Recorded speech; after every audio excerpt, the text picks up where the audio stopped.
Hello everyone, welcome to my another mini blog.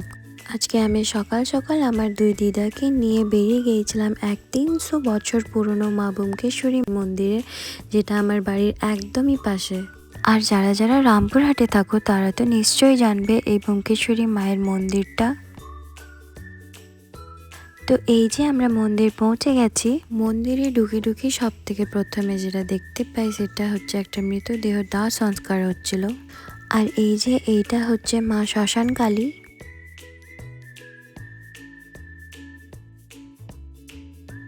আমাদের ভাগ্যটা এত ভালো ছিল যে আমরা লেট করে বেরোনোর পরেও আমাদের এখানে প্রসাদ পাওয়া হয়েছিল।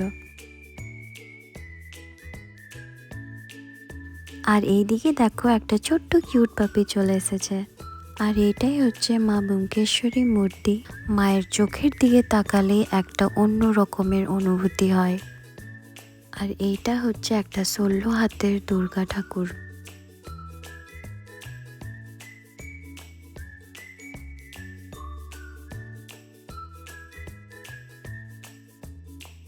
এখানে প্রসাদ খেয়ে আমরা হাত ধুয়ে নিচ্ছিলাম, আর হাত ধুতে গিয়ে দেখি পেছন দিকটা পুরোটাই শ্মশান। জায়গাটা নিরিবিলি হলেও একটা আলাদাই শান্তির অনুভব হয়। তবে অনেকেরই মুখে শুনেছি যে সন্ধ্যার পর কেউ এখানে আসে না। এই কথা কতটা সত্যি তা জানা নেই আমার। তবে তোমরা যারা রামপুরহাট থেকে ব্লগটা দেখছো তারা নিশ্চয়ই আমাকে জানাবে যে তোমরা কারা কারা এই মায়ের মন্দিরে এসেছো।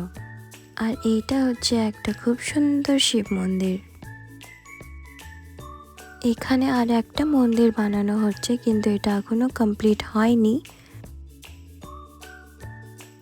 এখানে আমি আমার মামার মেয়ে আর আমার মেয়ের সঙ্গে কিছু ফটোজ নিচ্ছিলাম, কিন্তু দেখো এতটাই রোদ ছিল যে ওরা চোখ খুলতেই পারেনি।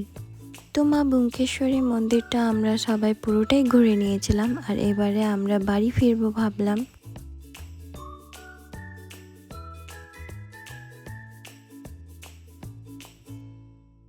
তো আজকের ব্লগটা এখানেই শেষ করি। আশা করি খুব তাড়াতাড়ি আবার দেখা হবে নতুন ব্লগে। সবাই অনেক ভালো থেকো, সুস্থ থেকো। Thank you for watching my video. Tata.